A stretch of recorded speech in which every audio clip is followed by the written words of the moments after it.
aprel 9-cu sinif buraxılış imtahanının sualları part 2 19-cu sual ilə davam edirik. 19-cu sualda hamı çox çaşıb. Burada cavab manner, tərz davranış deməkdir. C variantı vərdiş olduğuna görə variant deyil. Baxırıq. Is a person's behavior or way of acting davranış tərzi olduğuna görə cavab B variantı manner olur. A. Decision, qərar. B. Opportunity, fürsət. E. Dream, mənim adım arzu. C. Habit, vərdiş olmur.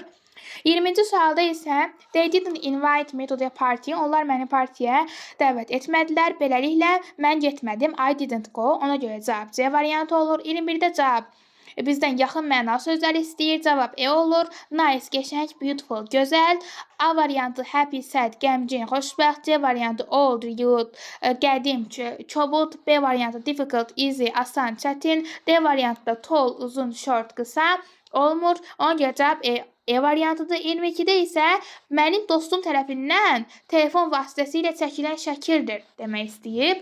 Mənim dostum tərəfindən dediyinə görə by və telefon vasitəsi ilə dediyinə görə isə vizi götürürük. 23-cü sualda isə deməli, kofeni kim hazırlayıb? Is making coffee today. Bugün kofeni kim hazırlayır? Ona görə burada cavabım D variantı who olacaq. Who olacaq. Deməli, when və how özündən sonra mübtəda və xəbər tələb eləyir. Yəni, kofe hazırladığın düzdür, məna cəhətlərində uyğun gəlmirlər həm də.